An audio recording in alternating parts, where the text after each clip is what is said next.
योद्धाओं, आज मैं बात करूंगा स्टैटिक और करंट के इंटीग्रेशन का।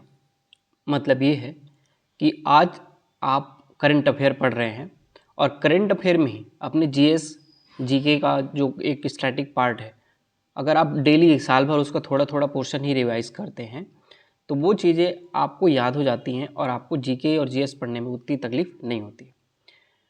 इसके एग्जाम्पल्स हैं, आज मैं कुछ कॉन्सेप्ट बताऊंगा। हम लोग ये करंट अफेयर में ही सब कुछ पढ़ें। आज आपने करंट अफेयर पढ़ा होगा, उसमें मुद्रा स्कीम के बारे में पढ़ा होगा।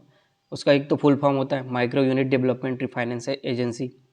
Micro unit development and refinance agency छोटे उद्यमी जो होते हैं उनको फाइनेंस करना, उनको लोन प्रोवाइड करना, ताकि वो अपने स्टार्टअप को अपने ग्रो कर पाए और एक इनिशियल इन्वेस्टमेंट की जो ज़रूरत है वो उनको लोन के रूप में प्रोवाइड किया जाए। गवर्नमेंट ऑफ इंडिया की 2015-16 में स्कीम आई थी। 20,000 करोड़ की एक इनिशियल पूंजी के साथ ये मुद्रा स्कीम शुरू किया गया था और इसमें शिशु, किशोर, तरुण 3 कैटेगरी डिवाइड किया गया था कि अगर 50,000 से कम का कोई लोन लेता है तो वो शिशु लोन होगा। 5 लाख से 50,000 के बीच में अगर कोई लोन लेता है वो किशोर लोन होगा और 5 लाख से 10 लाख के बीच अगर कोई लोन लेता है वो तो तरुण लोन होगा। तो आपको मुद्रा स्कीम में 10 लाख तक के अधिकतम लोन की सुविधा दी जाती थी। अब 2015-16 का परिदृश्य अलग था और आज 2024-25 का परिदृश्य अलग है। 9 साल हो चुके हैं, तो 9 साल में अब हमको उसके लोन के लेवल को भी ऊपर करने की ज़रूरत पड़ी थी। आज के करंट अफेयर में क्या हो गया है, अब ये 20 लाख बढ़ा दिया गया है। तो आपका एक करंट अफेयर क्या हो गया कि मुद्रा स्कीम के तहत अधिकतम 20 लाख रुपए तक का लोन मिलेगा। और ये एक नया कैटेगरी ऐड हुआ है उसमें, वो है शिशु, किशोर, तरुण के बाद तरुण प्लस ऐड हो गया। तो ये क्या था, हमारे स्टैटिक पार्ट था इंडियन गवर्नमेंट स्कीम्स, जो पेपर नंबर 7 पार्ट 1 हमारा होता है। इसमें हम लोग स्कीम्स के बारे में पढ़ते हैं।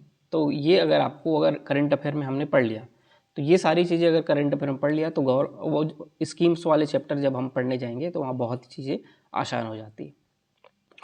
उसके बाद आपने पढ़ा कि ग्रेट इंडियन बस्टर्ड के बारे में। ग्रेट इंडियन बस्टर्ड कहाँ पे पाया जाता है?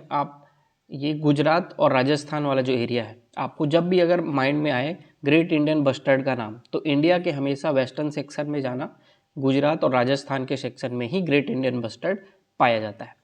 क्रिटिकली एंडेंजर्ड स्पीसीज है। पेपर नंबर 4 पार्ट 3 जो हमारा एनवायरनमेंट वाला सेक्शन है उसमें ये कवर होता है। हम लोग वहाँ पे ग्रेट इंडियन बस्टर्ड के बारे में पढ़ते हैं, क्रिटिकली एंडेंजर्ड पढ़ते हैं, इसके लोकेशन पढ़ते हैं और ये किस तरीके का जानवर है इसके बारे में पढ़ते हैं। तो ये हमारा स्टैटिक और करंट इंक्लूड हो गया। आप पढ़ेंगे कलीजियम सिस्टम के बारे में। हमारे पेपर नंबर 3 पार्ट 2 जो हमारा पॉलिटी का पोर्शन है उसमें कलीजियम सिस्टम का बात होता है, जिसमें फर्स्ट जज की, सेकंड जज की, थर्ड जज की, इसके बारे में बात करते हैं हम लोग। कलीजियम सिस्टम क्या होता है? 5 जजों का एक समूह होता है, एक चीफ जस्टिस और 4 अन्य जजेस। एक 5 जज का एक कमेटी होता है जो कि डिसाइड करते हैं कि कौन हाई कोर्ट का जज, कौन सुप्रीम कोर्ट का जज बनेगा। ये वो तय करते हैं और वो तय करने के बाद कैबिनेट मिनिस्ट्री को वो सेंट्रल गवर्नमेंट को भेजते हैं। सेंट्रल गवर्नमेंट में अप्रूव होने के बाद वो प्रेसिडेंट द्वारा नियुक्त कर दिए जाते हैं। तो ये प्रोसेस है हमारे जजेस के नियुक्ति का, कलेजियम सिस्टम। इसमें आप थर्ड जज केस 1998 के बारे में पढ़ेंगे, जिसमें 5 जज का एक मेंबर बनाया गया था। सेकंड जज केस में क्या हो गया था, 3 जज के बारे में था, एक जज और 2 अलग से जज मिलके कलेजियम सिस्टम बनाते थे। तो 3 लोग होते थे लेकिन 3 कम हो रहे थे, उसमें थोड़ी सी प्रॉब्लम हो रही थी, इसमें बायस होने की चांसेस थे।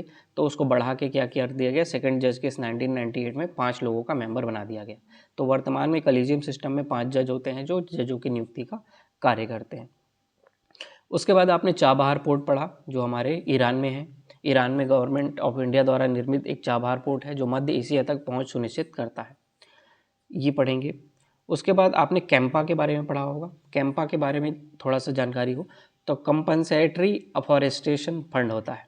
कंपनसेटरी अफॉरेस्टेशन फंड, जैसे कहीं पे जंगल है और वहाँ पे कुछ एक प्लांट बनाने, पावर प्लांट बनाने का ये प्रोविज़न हो गया।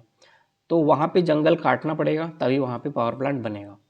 या फिर एक स्कूल बनाना है या फिर एक कॉलेज बनाना है और उसके लिए 50 एकड़ की ज़मीन चाहिए और वो जंगल के बीच में है, तो जंगल को काटा और 50 एकड़ ज़मीन में कॉलेज बनाया। तो 50 एकड़ ज़मीन में जितना पेड़ कटा उसको कंपनसेट करने के लिए उसके अफॉरेस्टेशन की बात की जा रही है कि उतना जंगल आपने जितना काटा है इतना जंगल कहीं पे और उगाएंगे। इसके लिए जितना ये जो दर है वो गवर्नमेंट डिसाइड करती है कि इसके लिए आपने जो पेड़ वेड़ काटे हैं इसके बदले में इतना रुपए आपको गवर्नमेंट ऑफ इंडिया को देना पड़ेगा। तो वो जो पेड़ के बदले में मोनेटाइज किया गया कि इतना रुपए हम लोग दे के उस पेड़ को काट के वहाँ पे अपनी इस्टेब्लिशमेंट कर सकते हैं और वो पैसा हम लोग गवर्नमेंट ऑफ इंडिया को दिए। तो ये सारी चीज़ें चली गई गवर्नमेंट के पास और उस पैसे का यूज़ करके गवर्नमेंट कहीं पे और पेड़ पौधे उगाने का प्रयास करती है। तो कहीं पे देखना कैंपा फंड के तहत ये पेड़ पौधा लगाया गया है लिखा होता है, तो इसको थोड़ा सा कहीं पे भी गौर करने की कोशिश करना। तो ये कंपा होगा। जैम ट्रिनिटी की बात करते हैं। जन धन आधार मोबाइल, JAM, जैम के बारे में बात होती है, जन धन आधार मोबाइल, जैम ट्रिनिटी। अभी जैसे महतारी बंधन योजना का किस्ती महिलाओं को मिल रहा है, तो महिलाओं को उनके खाता में मिल रहा है सीधा। खाता में आने के बाद उनको खाता मोबाइल में मैसेज आ जाता है कि आपके खाते में पैसा आ गया। उसके मोबाइल में बैंकों का ऐप है, बैंकों के ऐप के माध्यम से वो चेक भी कर लेती हैं और उससे फिर वो UPI के माध्यम से उस पैसे को खर्च भी कर लेती हैं। तो ना उनको गवर्नमेंट के पास जाना पड़ा पैसा मांगने के लिए, न ही उस पैसे को खर्च निकालने के लिए बैंक के पास जाना पड़ा, न ही उसको खर्च करने के लिए कहीं और जाना पड़ा। सब कुछ कहाँ पे हो गया? मोबाइल में हो गया। तो जन धन के माध्यम से पहले खाता खोला गया, आधार के माध्यम से उस खाता, अब एक आदमी के 3-4 खाता हो सकते हैं, तो उसको वैलिड करने के लिए एक आदमी का एक खाता हो, इसलिए खाते से आधार को लिंकअप कर लिया गया, जिसके कारण एक आदमी का एक ही खाता हुआ। आधार जुड़ने के बाद इसको मोबाइल में इस्टेब्लिश किया गया, मोबाइल से लिंकअप किया गया। तो ये जैम ट्रिनिटी ने हमारे देश में डिजिटल रिवॉल्यूशन लेके आया है। तो ये जैम ट्रिनिटी के बारे में पढ़ेंगे।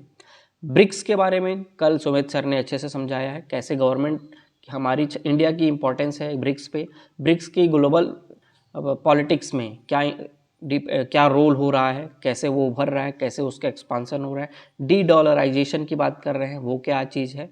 ये सारी चीज़ें हमारे पेपर नंबर 7 पार्ट 2 में आता है।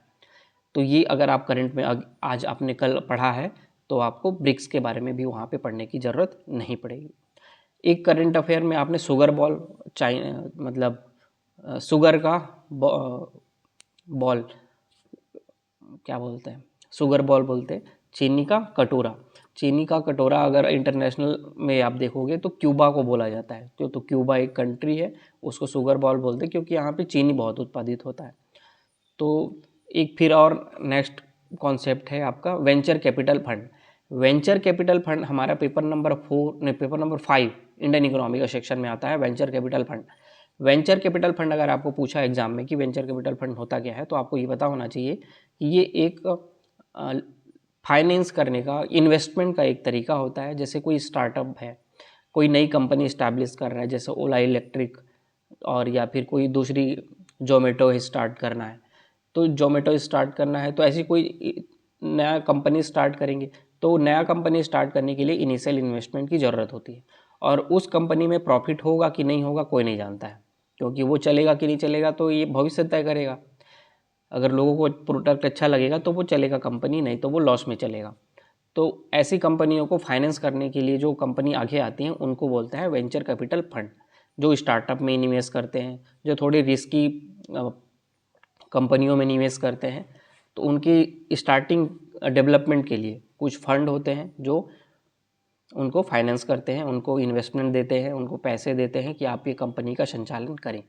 तो ये सारी चीज़ें होती है वेंचर कैपिटल फंड के माध्यम से, थोड़े जोखिम भरे लोन होते हैं वो प्रोवाइड करते हैं। तो ये हो गया हमारा वेंचर कैपिटल फंड। आपको मैंने आज इतने सारी चीज़ें बताई, ये सब कुछ क्या था? करंट अफेयर का पार्ट था, और ये सारी चीज़ें हमारी स्टैटिक पोर्शन का भी हिस्सा है। कहाँ पे है मैंने आपको वो भी बताया। तो इस तरीके से जब आप करंट अफेयर को स्टैटिक के साथ इंटीग्रेट करके पढ़ाई करते हैं तो आप साल भर पढ़ते हैं और साल भर आपका नॉलेज बूस्टअप होता है, साल भर आप रिवाइज करते हैं और चीज़ों को बार बार सुन के, बार बार पढ़ के याद करने की कोशिश करते हैं। और मैं अपनी सफलता का सबसे बड़ा राज ही मैं मानता हूँ कि करंट अफेयर और स्टैटिक का इंटीग्रेशन करके मैंने बहुत सारी चीज़ें पढ़ी और समझी, क्योंकि कॉन्सेप्ट सबसे ऊपर है, कॉन्सेप्ट से ऊपर कुछ भी नहीं है। सिर्फ रटने से एग्ज़ाम नहीं निकलेगा, कॉन्सेप्ट की क्लैरिटी ज़रूरी है, और जो भी चीज़ें समझ में नहीं आती है उसके समझने का प्रयास हम करते हैं। इन सब के बाद आप ऑब्जेक्ट, आज हमारा शनिवार है, मंडे से हम लोग एक नया टास्क शुरू किए थे। हम लोग इंडियन ज्योग्राफी, इंडियन हिस्ट्री और CG हिस्ट्री का पार्ट शुरू किए थे। आप तय करेंगे इस 6 दिन में आपने क्या पढ़ा, आपका परफॉर्मेंस कैसा रहा। हो सके तो मुझे मैसेज भी करके बताइए कि आपका ये 6 दिन कैसा रहा। मुझे भी जान के खुशी होगी कि ये 6 दिन आपका किस तरीके से यूटिलाइज़ किए हैं।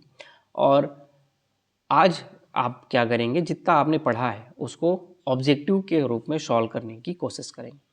इंडियन घटना चक्र निकालिए, और छत्तीसगढ़ के लिए जो भी आपके पास ऑब्जेक्टिव बुक है वो आप निकालिए।